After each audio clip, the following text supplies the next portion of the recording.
Donc après deux exposés de chercheurs, vous allez avoir droit à un exposé d'un ingénieur. J'ai essayé de faire le moins technique possible et avec le moins de sigles, mais je ne garantis pas que, que le naturel n'est pas revenu au galop.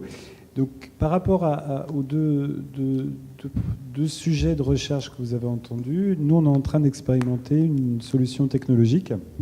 Donc quand je dis expérimenter, c'est ce que vous allez entendre et voir, c'est pour l'instant de l'expérience. C'est-à-dire que l'outil n'est pas totalement en ligne, il y a quelques parties qui sont encore en ligne, mais on essaye, voilà, on se donne le temps, et ce n'est pas un luxe, on se donne le temps de construire notre outil en expérimentant, en revenant en arrière, en bougeant, etc. Donc ce que je voulais par rapport à l'intitulé de cette demi-journée, c'est surtout vous montrer une démarche de traitement des sujets de recherche que vous avez entendus, avec toutes les difficultés que vous avez aussi entendues, la multiplicité des sources, l'hétérogénéité, etc. Donc, on va vous présenter une plateforme qui s'appelle Iman. Iman, au départ, c'était édition de manuscrits et de fonds d'archives. On a un petit peu contracté, puis après, tout simplement, des problèmes d'adresses réservées sur Internet a fait qu'on a choisi ce sigle-là plutôt qu'un autre. Donc,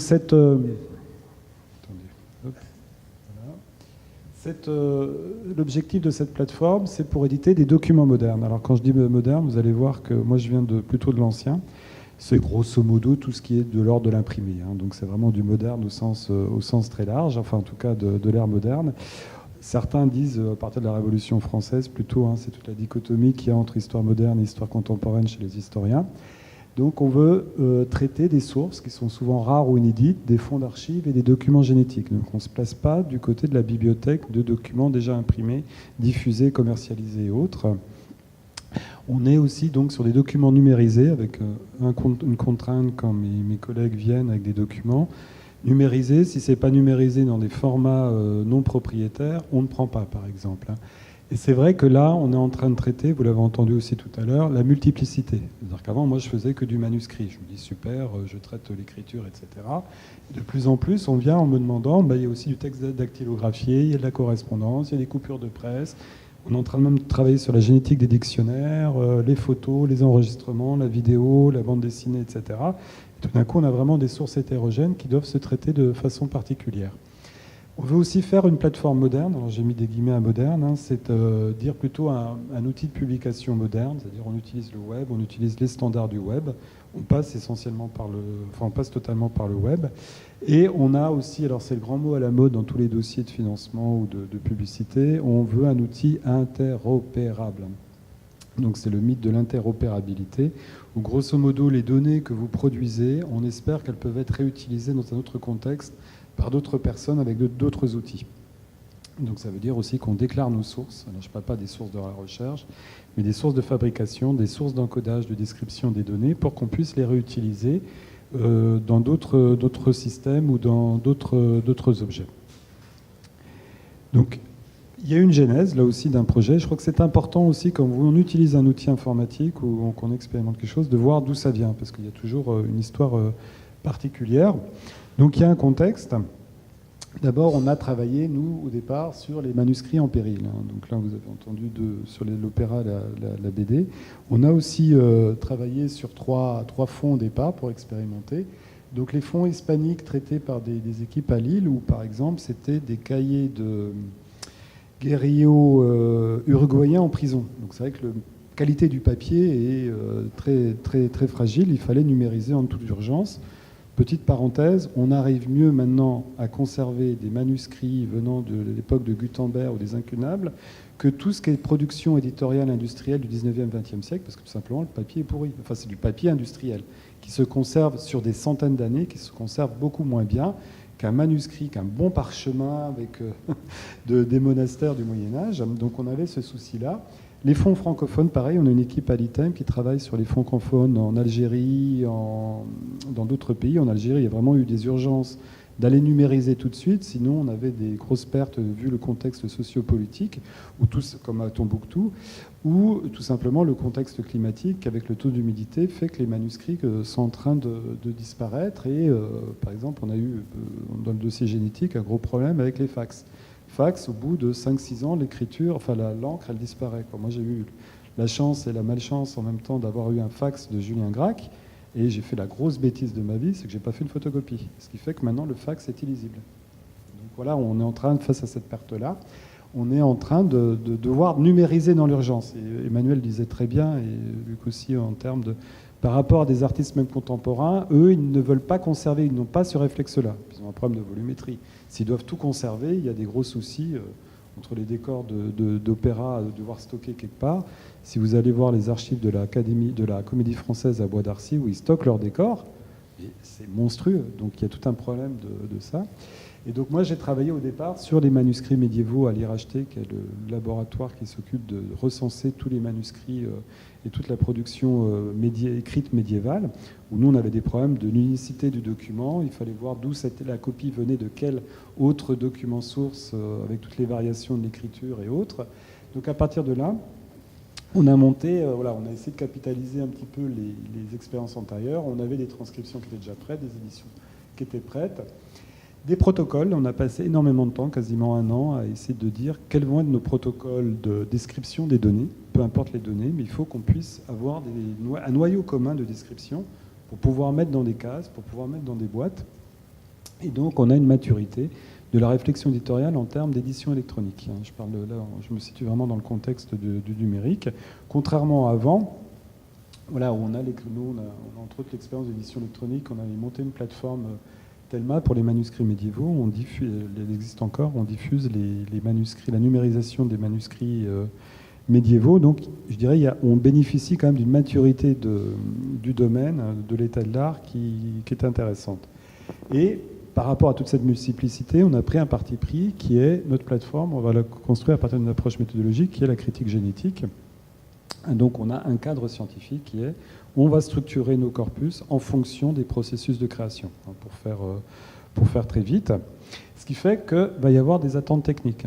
Les chercheurs viennent avec un dossier génétique, donc il faut que nous on réalise ce dossier, il faut qu'on transpose ce dossier génétique d'un point de vue tant éditorial que d'un point de vue numérique. Donc là, on a dit, on fait un outil. Donc là, on a eu 2 choix, et là je dirais que c'est un processus de gestion de projet classique. Soit on fait un développement ad hoc, j'ai beaucoup d'argent, j'ai des équipes de développeurs qui peuvent travailler 24 heures sur 24, 7 jours sur 7 pour moi-même.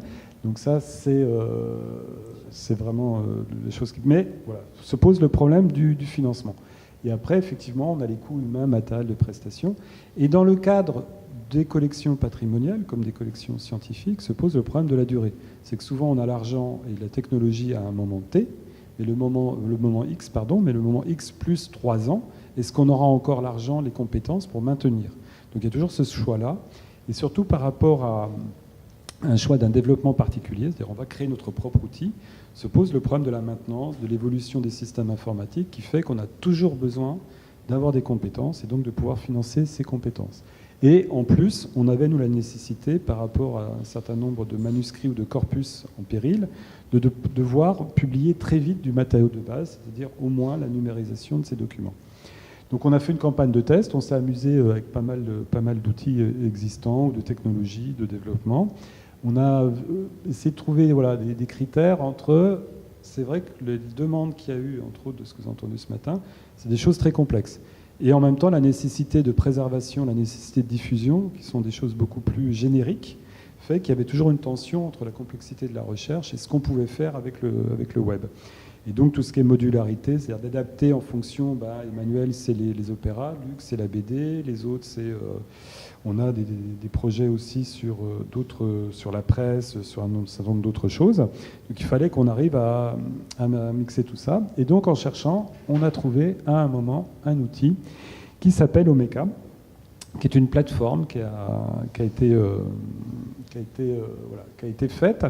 Alors au départ, c'est une plateforme qui a été faite par des gens des sciences humaines et sociales aux États-Unis. Ça ne vient pas du monde ça ne vient pas du commerce, ça ne vient pas de l'industrie, ça ne vient pas du monde de l'informatique ou de la com, etc. C'est tout simplement le Center for History and New Media de l'Université George Mason, en Virginie, qui a eu une demande de sa bibliothèque, c'est une histoire trop belle pour être vraie, mais je vous la raconte quand même, de sa bibliothèque qui avait des dizaines de milliers d'images de la guerre de sécession, et ils en avaient marre que les étudiants viennent toucher ces photos pour consulter, qui c'était tout à fait normal parce que c'était leur sujet de recherche. Donc ils ont demandé en disant, vous n'avez pas un petit outil qu'on puisse mettre en ligne pour que les étudiants consultent de façon agréable et performante les images sans qu'ils viennent détériorer les photos par les manipulations. Donc ils ont fait cet outil qui s'appelle Omeka.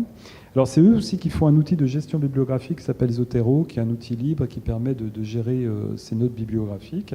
Donc voilà, c'est des gens un peu expérimentés. Et donc ils ont, alors c'est ce que je vais, voilà, ils se sont placés à l'intersection de plusieurs besoins et de plusieurs professions. Alors juste peut-être avant de raborder ce point-là, c'est quelque chose, c'est un outil qui existe depuis 2009, donc c'est quand même, dans le monde de l'informatique, c'est quand même assez ancien. Et particularité, c'est qu'ils en sont qu'à la deuxième version. C'est-à-dire qu'ils prennent le temps. Parce que, je ne sais pas, Microsoft, ils en sont à Windows, je ne sais plus combien. Et on a plein de logiciels qui, tous les ans, font une nouvelle version et doivent repayer une licence. Donc oui, j'ai oublié de dire que... Donc là, il y a une grande maturité, enfin une grande maturation de l'évolution du logiciel qui est intéressante. C'est un logiciel gratuit qui est fait dans des codes ouverts. Hein. C'est du LAMP, Linux, Apache, MySQL, PHP, et sur lequel on peut intervenir. C'est-à-dire qu'on peut nous rajouter nos briques, on peut partager dans une communauté, etc. Donc c'est quand même des choses importantes. Et alors, pour vous montrer un peu l'intersection, alors j'ai repris, là je ne me suis pas embêté, hein, j'ai repris un peu leur documentation. Donc au niveau des besoins, ça essaie de générer tout ce qui est gestion de bibliothèque, enfin de fonds de bibliothèque, hein, la gestion purement bibliographique, tout ce qui est un peu après nécessité de la recherche, hein, ce qu'ils appellent le Web Content Management, hein, tout ce qui est diffusion et analyse de la recherche, et tout ce qui est aussi exposition. C'est-à-dire comment exposer ces fonds patrimoniaux, comment exposer ces fonds d'archives de la meilleure façon possible. Donc voilà, ce qui fait qu'en termes d'utilisateurs, cette communauté qui est rassemblée autour d'Omeka est intéressante. Ça rassemble des bibliothécaires purs et durs, des chercheurs purs et durs et des professionnels des musées, des organisateurs d'expos. Et chacun propose des briques technologiques pour faire cette plateforme. Et donc au milieu, il y a des informaticiens, des développeurs qui écoutent ces trois communautés. En passant le financement, parce qu'il faut toujours en parler, donc c'est géré par ce laboratoire, par ce centre d'études des médias, et c'est financé par la Fondation Mellon sur des budgets assez colossaux. Et de toute façon, les codes sont là. Donc même si le labo plante, on peut toujours maintenir et faire évoluer la plateforme. Alors, là aussi, je ne me suis pas embêté, j'ai repris un peu leur discours, hein, qui est que Omeka est conçu avec des non-spécialistes, hein, je crois que c'est vraiment important.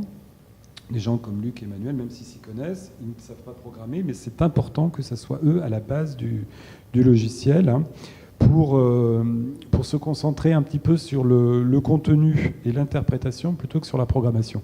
Ça veut dire que moi, je ne vais pas forcer mes chercheurs à apprendre du code, à apprendre la TUI, à apprendre le le CMBL, que je ne connaissais pas par ailleurs, mais on va tout interpréter par des écrans, par du clic-bouton. Alors c'est vrai que souvent le défaut d'Omeka, on dit que c'est du clic-odrome, mais c'est que voilà, on n'a pas besoin d'apprendre un langage et on peut plus se concentrer sur l'analyse de contenu, sur la description du contenu. C'est ce qu'on dit, il apporte aussi il apporte le Web 2 pour l'approche, enfin pour la construction des sites académiques et culturels. Donc, eux, ils insistent beaucoup parce que nous, on a ce problème en France, c'est que moi, par exemple, j'ai du mal à faire interagir des organismes du ministère de la Culture avec les organismes de la recherche, parce qu'on dit, ah ben non, vous n'êtes pas dans l'enseignement de la recherche, vous n'êtes pas dans la culture, etc. Mais Omeka est un outil qui s'approche des deux, qui concerne ces deux mondes socio-professionnels. Et donc, ça veut apporter, voilà, ça dit aussi, ça veut apporter un design, alors ils disent top chef design, un design haut de gamme, facile avec un système de modules, hein, de templates, de modules qu'on peut ajouter, qu'on enlève, qu'on rajoute, qu'on adapte, etc. C'est un peu pour le gamin qui est toujours qui sommeille derrière l'informaticien, c'est le jeu du mécano, quoi. On prend des briques, on les construit, on les enlève, etc. C'est quand même très, très plaisant, y compris pour un informaticien. Et donc, un développement robuste en open source avec une grosse communauté de développeurs qui assure la durabilité et la stabilité de la plateforme.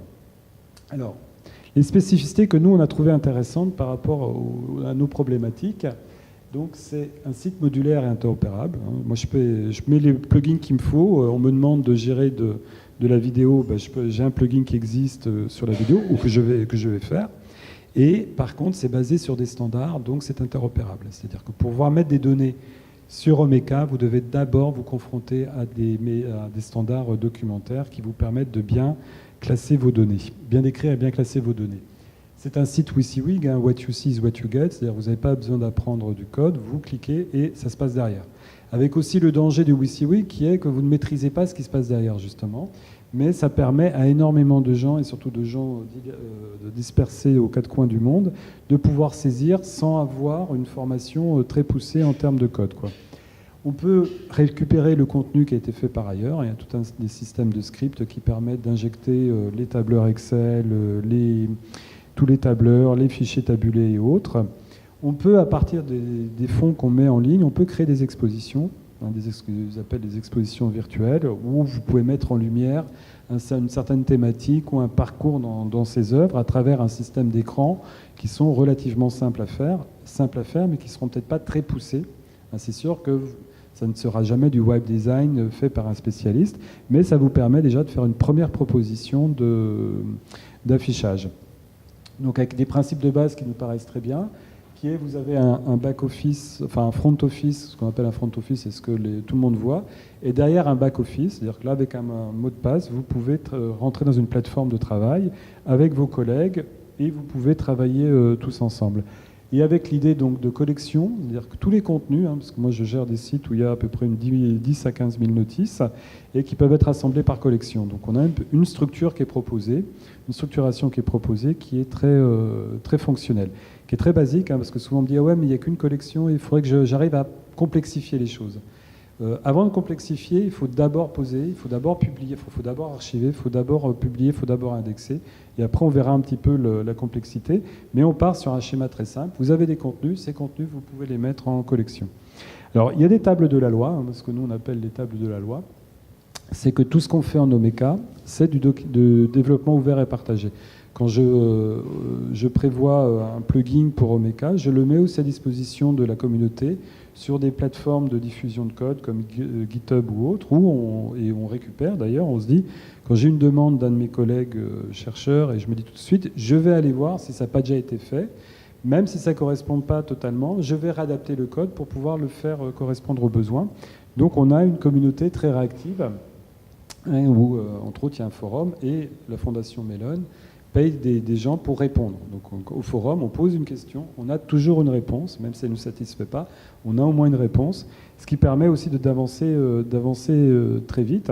Et donc la doxa, c'est qu'on respecte des standards. C'est-à-dire que sur Omeka, vous ne pourrez pas mettre du Microsoft Word, Access, etc.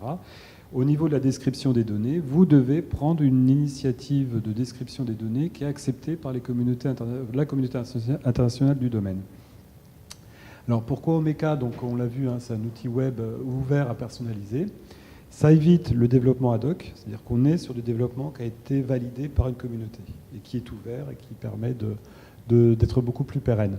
Ce qui fait que tout ce qui est maintenance et mise à jour, elle est importante par les concepteurs du logiciel ou par la communauté et plus par moi-même. C'est-à-dire que moi, je peux consacrer aussi mon temps à autre chose. Communauté internationale et pluridisciplinaire forte. Voilà un petit peu les différents... Il y en a encore un. Voilà. Les exemples multiples dans le monde. C'est vrai que quand on utilise une plateforme, c'est toujours bien de voir ce qui se fait à côté. Et qu'il y a eu d'autres choses à côté. Et de plus en plus de sites utilisent Omeka. On a fait une journée d'études à Paris au mois de juin présentant quelques projets français sur Omeka. On se disait, on va avoir 40 personnes. On a dû en catastrophe changer de salle parce qu'on s'est retrouvé 150 dans l'amphi.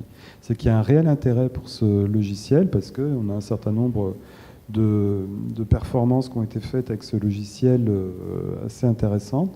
Je crois que les premiers en France a été la bibliothèque interuniversitaire de Rennes, je ne sais plus si c'est Rennes 2, maintenant avec les fusions, je m'y perds un peu, qui avait fait une grosse collection en Omeka. Il y a l'école des mines à Paris qui a fait énormément quasiment toutes ces archives maintenant sont en Omeka.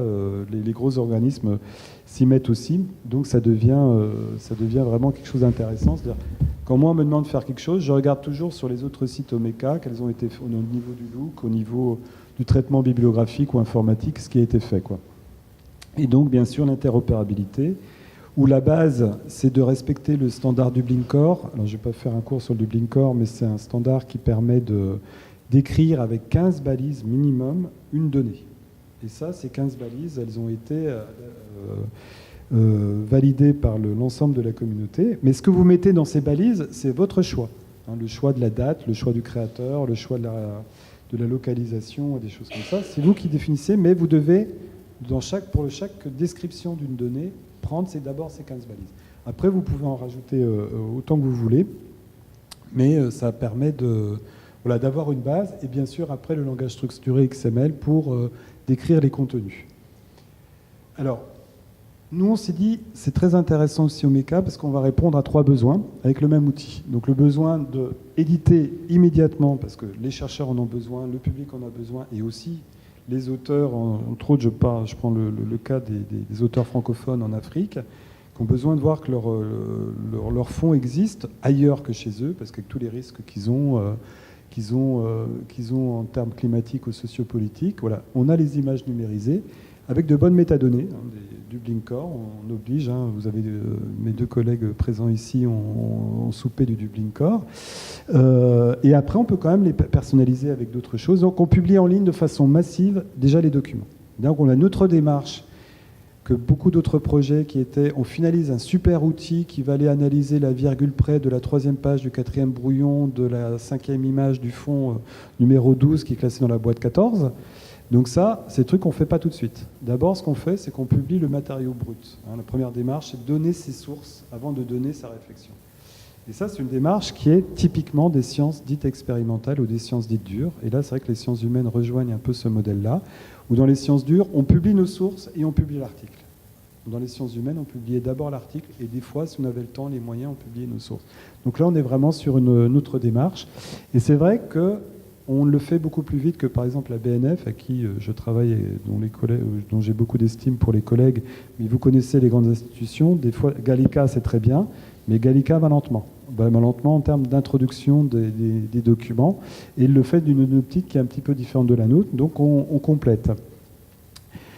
D'autre idée, c'est de dire, et là on rentre dans l'histoire du dossier génétique, c'est qu'un document n'est pas seul. Un document est dans un dossier et que par rapport à une œuvre, il faut publier tout le dossier génétique, y compris les cartes postales, avec par exemple des problématiques toutes bêtes. Quand un auteur écrit à un autre et écrit quelque chose sur l'enveloppe, est-ce que c'est un document, c'est-à-dire l'enveloppe et la lettre, ou est-ce que l'enveloppe est un document et la lettre est un autre document?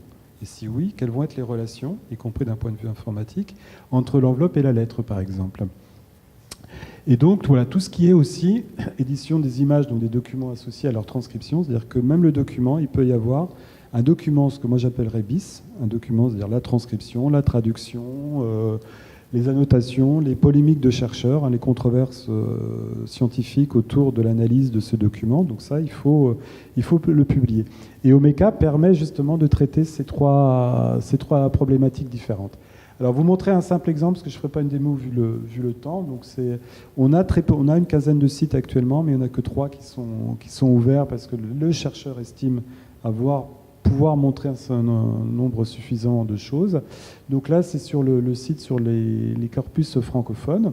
Où donc, vous voyez, c'est le type de document. Donc, on peut parcourir les collections, on peut parcourir même les expositions qui sont en cours de construction.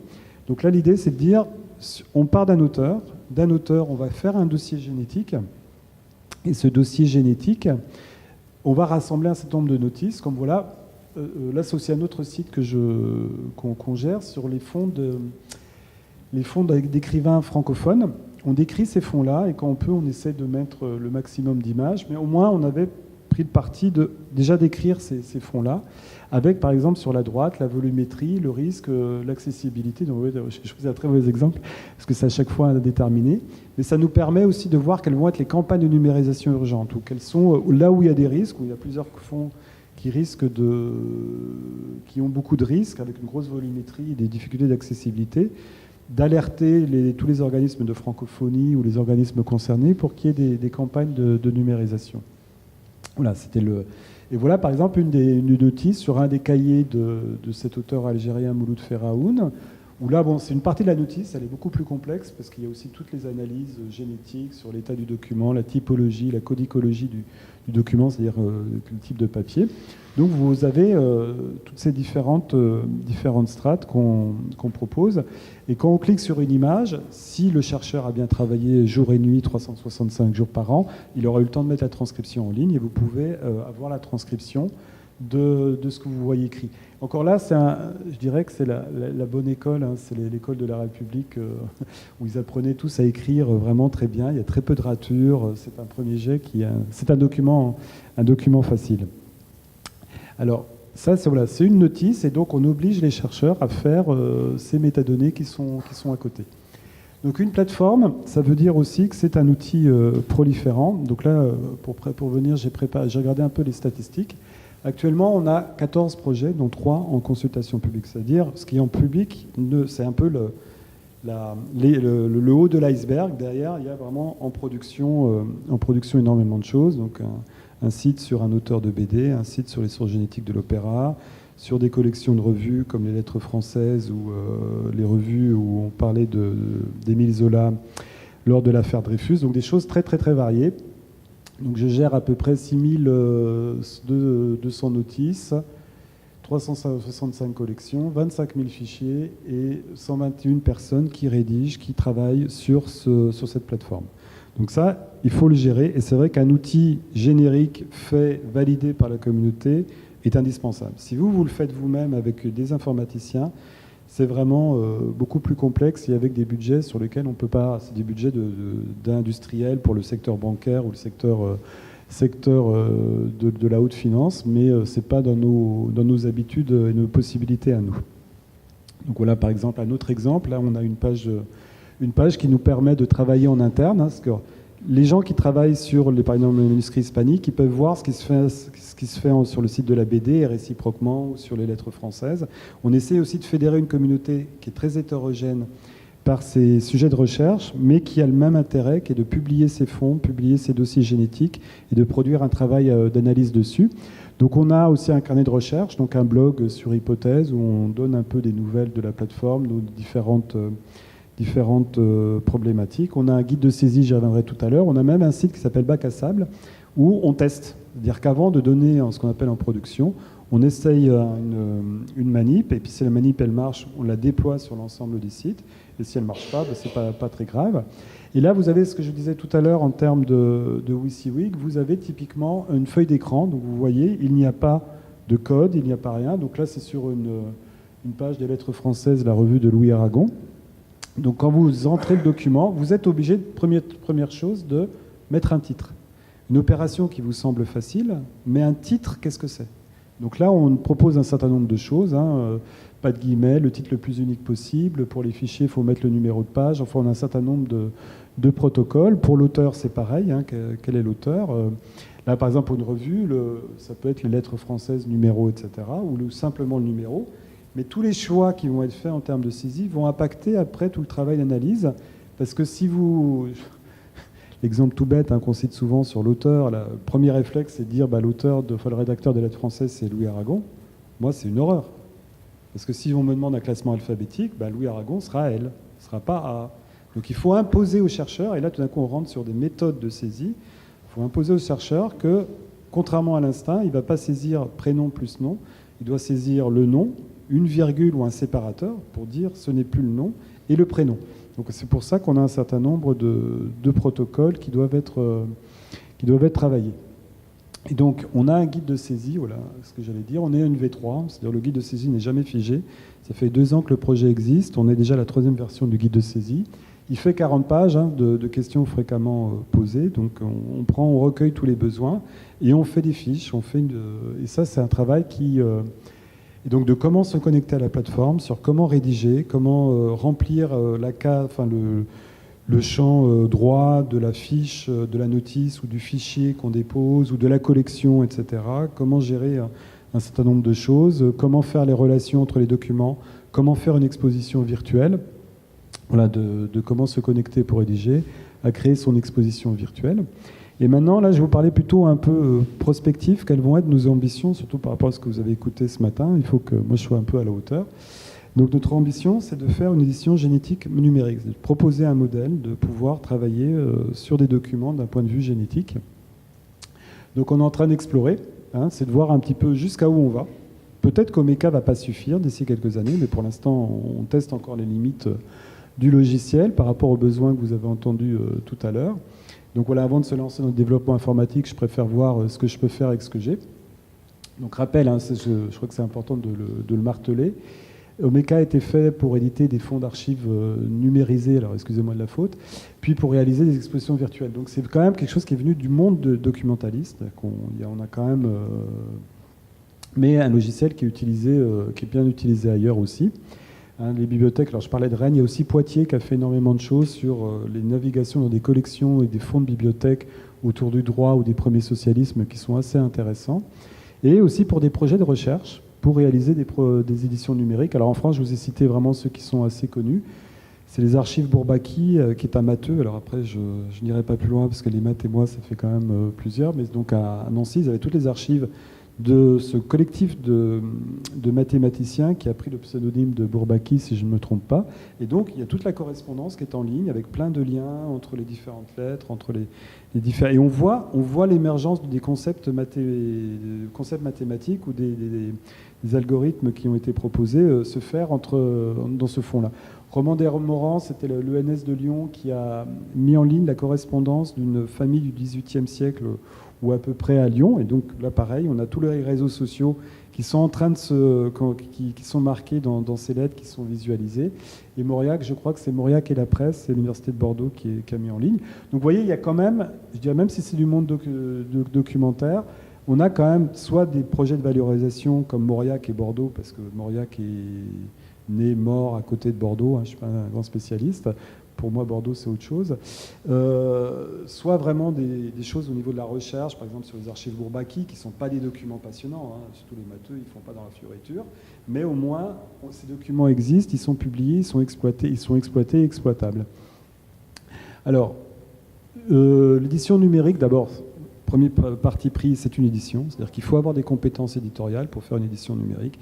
C'est peut-être bateau ce que je dis, mais face à des informaticiens qui viennent des sciences dites dures de l'informatique, pour eux, c'est simplement une suite de codes. Mais une édition, c'est d'abord un titre, c'est une date, c'est un auteur. Donc ça, c'est des problèmes qu'il faut gérer. Donc une édition, c'est pour nous d'abord une édition d'image, que ce soit une image fixe comme l'image du manuscrit, du dessin ou de la reproduction d'un cahier. Même si c'est du texte, au départ, c'est une image, c'est une numérisation. Après, il y a la problématique des images animées comme la vidéo. Mais voilà, ce sont des sources numérisées. Donc il faut qu'on respecte un protocole, hein, enfin un état de l'art, des protocoles, des usages, des normes, etc. Une veille, parce que ça peut bouger, donc il faut migrer les systèmes, il faut migrer les disques durs, il faut migrer aussi les usages. Hein. Des fois, on a besoin de rajouter des balises, parce que cette balise est maintenant acceptée dans toutes les bibliothèques, enfin dans toutes les bibliothèques virtuelles ou autres, ou simplement rajouter un fil Twitter, parce que tout le monde veut un fil Twitter, ou tout le monde veut pouvoir exporter sa notice dans son fil tweet. Moi, je pensais ça totalement ridicule, mais les collègues nord-américains ou japonais qui viennent nous voir, ils nous disent tout ça, bah ouais, je veux bien consulter, je veux un fil tweet parce que moi, je gère ma biblio avec Twitter. Bon, c'est un choix comme un autre, je respecte. J'en pense ce que j'en pense, mais voilà, je dois acter un usage qui fait que je serai obligé, ce qu'on n'a pas encore fait, mais de rajouter un fil Twitter sur nos notices, quoi. Une édition ouverte, ça aussi c'est un gros changement par contre par rapport au monde, parce que je viens quand même je suis informaticien mais je viens du monde de l'édition. C'est un gros changement par rapport à l'édition dite classique sur papier qui aura toujours une existence, je ne suis pas très inquiet de ce côté-là, ne serait-ce que pour le beau livre. C'est que là on est toujours en work in progress, c'est jamais fini. Il n'y a pas un BAT qui arrive, qui tombe et ça y est, le bouquin est fini, si on veut rajouter quelque chose, c'est trop tard. Là, on est vraiment dans une édition accumulative. Les données, on ne va pas les avoir tout de suite. Les données d'analyse, de description de la source, on ne les a pas tout de suite. Donc, ce qui, moi, m'oblige à tracer les évolutions, à faire des systèmes de validation. J'ai noté ça, tel doctorant a noté ça. Il faut que le directeur de thèse puisse valider, par exemple. Donc, participative. On a énormément de projets. On a un très beau, là, j'aurais pu vous le mettre... qui s'appelle Transcrire, qui est sur le consortium des ethnologues ou anthropologues un des deux, alors ça faudra couper parce que je confonds toujours les deux entre anthropologue et ethnologue, qui ont plein de cahiers de terrain de ces chercheurs-là, mais qui sont colossaux à transcrire. Ben, ils ont ouvert un site et chacun peut transcrire. Vous demandez un code, on vous donne un code, vous pouvez transcrire au kilomètre. Alors, les ethnologues n'ont pas besoin de fioritures, de respect de la ponctuation. Eux, ce qui les intéresse, c'est le texte. C'est pour avoir les idées, pour avoir les descriptions, etc. Ils ne font pas de la littérature. Donc, ce qu'ils demandent, c'est une transcription littérale. Et donc là, ça marche. Un des très grands projets aussi qui a vraiment lancé Omeka au niveau de la transcription collaborative, c'est un projet en Angleterre sur Jeremy Bentham, qui est un des grands philosophes du XVIIIe, qui a théorisé la prison circulaire. Enfin voilà, c'est un grand... Le panoptique, voilà. Et donc, il a 18 000 lettres. Vous imaginez une équipe de recherche transcrire 18 000 lettres. Ben, ils ont ouvert un site vous vous inscrivez, vous faites partie de la communauté, vous transcrivez, il y a une validation par un spécialiste, etc. Ce qui fait qu'ils ont quasiment fini de faire la transcription de ces 18 000 lettres. Parce qu'ils étaient des milliers dans le monde entier à participer à l'ouvrage collectif de transcription. Donc on est sur un truc aussi qui peut devenir infini. Donc à un moment, il faut pouvoir dire stop, il faut pouvoir figer, il faut pouvoir publier. Moi, le gros risque sur les 11 autres sites qui ne sont pas encore accessibles, c'est que justement, ça finit jamais, qu'on n'arrive pas à rendre public. Parce qu'à chaque fois, on se dit, j'ai pas fini, je peux rajouter. Et on n'a pas ce côté violent dans l'édition traditionnelle qui, à un moment, attends, l'imprimeur attend pour l'offset. Si tu rates, le bouquin ne sort pas. Là, on n'a pas ce prétexte-là, donc on peut toujours, à l'infini, continuer à publier. Alors, on continue. Donc, pour être génétique maintenant, cette édition numérique, donc publier les différents états génétiques de documents, c'est-à-dire pouvoir tracer. Alors, je ne parle pas des problématiques, ce document est antérieur à une autre, mais moi, en tant qu'informaticien, il faut que je mette dans une boîte un certain nombre de documents qui ont un lien entre eux. Donc, éditer le dossier génétique, ça veut dire aussi faire un discours sur cette œuvre-là, de dire pourquoi on a fait ça, faire vraiment l'édition. C'est-à-dire que le dossier génétique est un objet en lui-même, est une notice en lui-même dans le projet. Et donc après, de donner à voir, j'insiste bien sur cette expression, c'est donner à voir. C'est que souvent en informatique, on travaille sous forme de liste. Voilà tous les documents du dossier. Paf, paf, paf, paf, paf, paf. Ça dit rien. Ça dit simplement que tous ces éléments sont dans une même boîte. Maintenant, le gros du boulot, et avec Internet, ça devient compliqué parce que pas même système d'écran de chacun, pas même système, pas même carte graphique, pas même technologie, etc. C'est de pouvoir ordonner ces documents les uns par rapport aux autres. Donc là, il faut qu'on travaille dessus, quoi. Hop.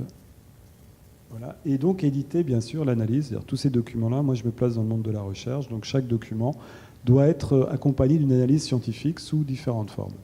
Donc le rappel, le dossier génétique de genèse et une production critique. Parce que j'ai découvert que les généticiens ne sont pas d'accord entre eux. En disant, ça, moi j'ai fait ce dossier génétique sur Flaubert, non, je ne suis pas d'accord, c'est pas un bon dossier génétique, le vrai dossier génétique, c'est celui-là. Parce que j'intègre tel type de document, où je monte, j'élargis la date d'analyse, etc.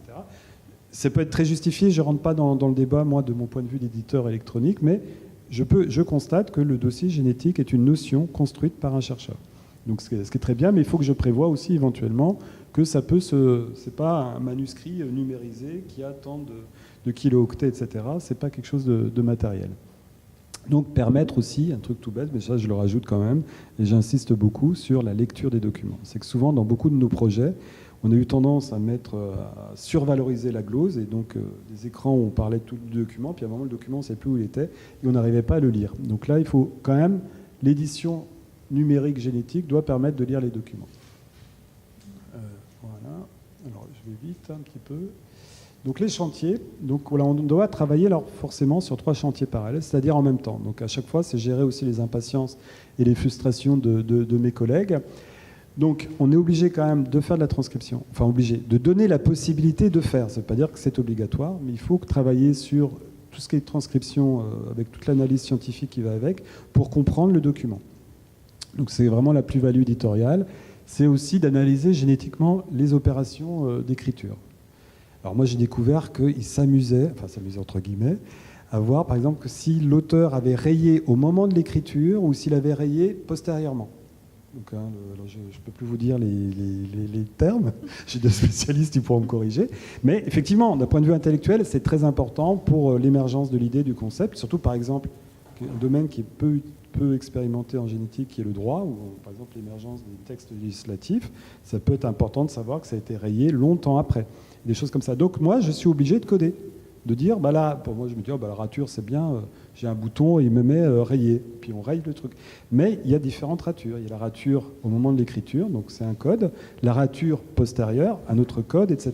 Et suivant où est mis l'ajout, etc.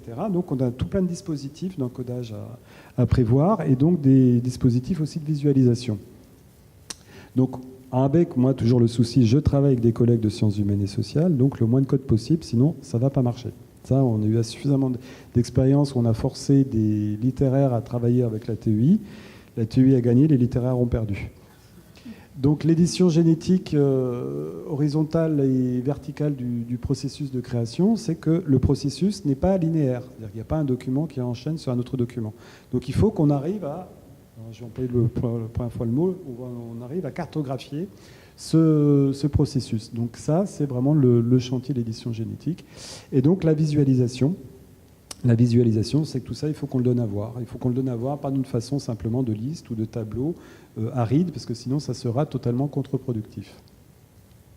Donc il y a des modèles qui existent. La génétique, elle a ces modèles qui sont souvent d'ailleurs des modèles théoriques sur papier. Donc il faut les reproduire. Et nous, avec les problématiques, c'est qu'on fait des grandes masses. On a déjà 16 000 fichiers, on va en avoir beaucoup plus d'ici les mois qui viennent, parce qu'on va ingurgiter tous les notes de cours de l'ENS avec un projet qui a numérisé déjà au moins 50 000 pages. Donc voilà, tout ce qu'on est en train de faire, il faut se dire, est-ce que ça va s'adapter à des très grandes masses avec des solutions. Et puis des fois, les solutions sont difficiles parce qu'on est sur des fonds très particuliers. Alors, il y avait deux exemples pour aller regarder, parce que je laisserai mon PowerPoint. Par exemple, l'édition des carnets de Proust, où ils ont fait un super système avec des zonages sur chaque page. Ils ont mis 6 mois sur une page de Marcel Proust, ce qui est un exploit. De toute façon, on peut passer même toute une carrière sur une page de Marcel Proust. Mais voilà, c'est vraiment du micro, et ça, c'est inadaptable à un gros corpus. Et c'est vraiment que par rapport à du texte, ou en tout cas du texte... Du format papier avec des signes dessus, quoi. Une autre édition d'un auteur justement moderne, Juan Goetzolo, qui est un auteur espagnol contemporain, qui a donné toutes ces archives, y compris ses mails. Et là, tout d'un coup, on est à l'inverse, c'est qu'ils ont été un traitement minimal parce qu'ils avaient des trop grosses masses. Et puis comment gérer un mail par rapport à un processus d'écriture dans un document Word, par exemple. Donc là, on est sur des problématiques beaucoup plus modernes, mais qui sont tout aussi difficiles. Alors, ce qui fait qu'en termes de chantier, on a le point d'achoppement, c'est que tous ces problèmes doivent être traités en même temps. C'est-à-dire qu'une fois qu'on construit un formulaire de saisie d'une notice, il faut avoir l'idée derrière tous ces 3 chantiers qu'on ne peut pas dissocier. Donc la transcription, marquer l'édition du processus de genèse et la visualisation. Mais voilà, on commence à formuler des propositions. On est encore au stade, je dirais même embryonnaire. On est sur les premiers pas d'une édition numérique génétique. Donc, ce qu'on arrive bien à faire maintenant, c'est mettre en relation 2 notices. C'est le truc classique en informatique. On sait bien dans un ordre chronologique. Ça, on gère. C'est déjà pas mal. C'est déjà une première étape. Par contre, la saisie, elle peut être un peu fastidieuse. C'est-à-dire que chaque document, le chercheur doit dire cette notice est en relation avec telle autre notice et spécifier la relation. Donc à chaque fois, ça, voilà. Même si, pour moi, c'est un travail intellectuel. Et là, j'ai souvent un conflit avec mes collègues chercheurs. C'est pas un étudiant, un touriste, qui va faire cette... Enfin, j'ai beaucoup de respect pour les étudiants et les touristes. Mais voilà, c'est pas quelqu'un qui n'est pas formé au corpus qui pourra faire ça. Parce que le fait de dire que ce document est une relation d'antériorité, de postériorité, est une réédition, est une réécriture, etc., de tel autre document, c'est quelque chose d'intellectuel. C'est vraiment... Il faut connaître les 2 documents pour pouvoir appliquer cette étiquette. C'est pas quelque chose qu'on pourra déléguer, y compris à une usine de saisie à Pondichéry, à Madagascar ou ailleurs, où souvent on fait faire de la saisie, y compris par les grandes institutions françaises. Et donc la visualisation, elle est très horizontale, elle est très plate, un document enchaîne un tel autre document. Alors pour la transcription, ce qu'on arrive à bien faire actuellement, c'est qu'on arrive à faire l'image, une transcription diplomatique, c'est-à-dire qu'on décrit tout ce qu'il y a à la queue leu-leu. Mais voilà, c'est une lecture image par image, on ne peut pas cumuler, on ne peut pas comparer, etc. Parce que là, on a des gros problèmes de dispositifs d'écran. Le moins, c'est qu'on utilise donc les balises HTML sommaires. On n'est pas dans la fioriture de la TEI, donc on met du gras, on met du barré, on met des choses comme ça. Et donc, le moins, là, c'est la lecture image par image. C'est un plus et en même temps un moins, c'est qu'on peut travailler sur une image, mais après, on a du mal à comparer une image avec une autre image ou des choses comme ça. Donc là, c'est un peu notre état de l'art maintenant. Si je reviens dans un an, il y aura peut-être des moins qui auront disparu, du moins je l'espère, et il y aura peut-être un peu plus de plus, quoi. Donc voilà un petit peu le résultat qu'on a. Donc, imaginez bien que c'est un résultat qui va s'appliquer sur 15 sites différents, sur des milliers de documents différents. Donc là, on a un premier essai, alors je l'ai pris sur un projet qu'on a autour de l'édition d'un conte de Paul Valéry, où ils ont tous les carnets, la correspondance, tout ce qui tourne autour de cette édition-là, et ils veulent pouvoir comparer. Donc là, ils ont choisi, eux, des codes, de dire, par exemple, tout ce qui est, là, vous voyez le Robinson oisif, et derrière, vous avez des trucs qui sont un peu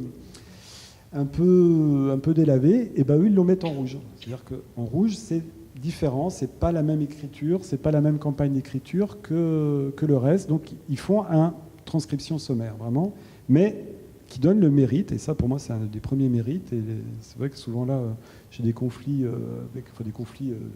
scientifiques éditoriaux avec mes collègues chercheurs, c'est qu'effectivement ça ne donne pas toute la complexité du texte, mais au moins le document existe, il est diffusé, il y a la transcription qui existe, à partir de là c'est un bon matériau de base. Maintenant il n'y a plus qu'à. Et c'est là où il faut travailler. Alors, je l'ai mis un petit peu en gros là pour que vous voyez un petit peu les différentes strates sur lesquelles on travaille. Alors sur les relations, donc là j'ai pris, pareil toujours sur l'auteur algérien, on a une présentation de cet auteur, donc on a différents trucs, on a même des vidéos, je crois que c'est l'écrivain, c'est manuscrit, on voit le petit-fils en train d'expliquer comment son grand-père écrivait, ou son père, je ne sais plus, écrivait, tournait les cahiers, etc. Et donc en dessous, on a créé 3 dossiers génétiques, enfin ils les ont créés, parce que moi je ne crée pas, sur deux de ses œuvres, et tous les autres documents qu'on ne sait pas quoi faire avec, on les garde quand même au cas où. Voilà. Et donc le dossier génétique, là on en est sur des choses pour l'instant relativement simples, enfin simples d'un point de vue visuel, mais au niveau informatique derrière, et même d'un point de vue scientifique, ça devient complexe à gérer. C'est-à-dire ce document, il précède, ou il est en relation, ou il est précédé, etc., etc. On pose des relations de moi ce que j'appelle premier niveau. Voilà, on a déjà ça. Donc ça fonctionne, c'est déjà notre chantier qui est un petit peu derrière nous. Et là, alors c'est un peu un scoop, on est en train de travailler pour automatiser la visualisation de ces références sous forme graphique. Donc là, on a pris ce qui a été fait et brutalement, on arrive à pouvoir faire ce type de visualisation. Mais le problème, surtout qu'on laisse beaucoup de liberté aux chercheurs, c'est qu'on arrive très vite à ce genre de graphique. Et là, gros problème. Donc après, c'est-à-dire qu'à chaque fois qu'on avance sur quelque chose, hein, on arrive. Là, c'est des choses qui peuvent être très simples. Donc on se dit, moi je dis super, on va mettre ça en place sur tous les sites sans problème. Et puis en continuant notre campagne de test, on s'est dit, oui, mais le problème, quand il va y avoir beaucoup de complexité, on arrive à ce genre alors, qui peuvent être intéressants par ailleurs, hein, mais c'est quand même, d'un point de vue interprétatif, ça peut être assez compliqué à gérer. Donc là, il faut qu'à un moment, là aussi, qu'on mette des strates. Et donc là, on est en train de faire, nous, ce travail-là, qui au niveau de la visualisation, c'est pas donner une visualisation automatique des relations ou des analyses des chercheurs, mais de pouvoir le faire par étapes pour justement notre souci de visualisation, enfin c'est vraiment plutôt un souci de lisibilité. Donc actuellement, on visualise donc les dossiers, les relations complexes. Voilà, on le fait par WYSIWYG, donc c'est quand même important. C'est-à-dire que le chercheur, il a simplement une liste, il choisit dans la liste, et quand c'est pas dans la liste, il peut proposer. On peut revenir sans cesse sur l'ouvrage, donc ça c'est un plus. Le moins, c'est que voilà, l'ergonomie, comme vous avez vu, elle est vraiment à renforcer. Et puis là, on rentre sur d'autres corps de métier qui sont les webgraphistes et autres. Et le moins aussi, hein, c'est toujours pareil, c'est une sorte de dialectique, c'est qu'on peut revenir sans cesse sur l'ouvrage. À un moment, moi, je suis obligé de dire stop, on publie maintenant, parce qu'autrement, on n'arrivera pas à avancer, quoi. Les autres enjeux du projet, j'en ai presque terminé, c'est de dire ce type de technologie, de plateforme qu'on utilise, sans cesse, il faut faire du développement, il faut écouter les besoins des clients, qui sont mes collègues et amis chercheurs. Il faut former, parce que souvent, moi, je forme à Omeka ou je forme à notre plateforme Iman. Il faut que 6 mois après, s'il n'y a pas d'utilisation, il faut revenir, il faut reformer, etc. C'est vraiment du travail en continu. Il faut vraiment penser à ça. Et l'autre, c'est bien sûr les enjeux financiers, parce que comme dans tous les projets numériques, on prospecte, on écoute les retours d'expérience, on répond au monde des dossiers, et on le fait tout le temps. Donc c'est aussi une grosse part du travail, c'est pas que la part technologique ou la part scientifique, on a bien sûr tout ça. Et donc là, on a été donc financé par un certain nombre d'organismes que vous voyez là. Et encore, il faut que j'en rajoute. Alors j'espère que je ne vais pas me faire taper sur les doigts aujourd'hui. J'en ai oublié quelques-uns. On a surtout un gros, parce qu'il faut quand même un gros soutien financier au départ, qui est le PSL, qui est notre commu à Paris, Paris Sciences Lettres, hein, qui nous permet de faire de nouveaux développements, des expérimentations, parce que le temps expérimental est important dans ce type de démarche, des retours utilisateurs, et donc on a deux adresses, imanarchive.org, qui diffuse un peu les sites qui sont publics, avec sans doute des fois encore des choses qui ne sont pas bonnes, ou des écrans qui ne sont pas bien réglés parce qu'on est encore en phase expérimentale. Et on a notre blog sur Hypothèse, Iman, où on diffuse un peu l'actualité de notre plateforme. Je vous remercie de votre attention. Je crois que j'étais à peu près dans les temps. Ouais. Oui, tout va bien. Merci beaucoup.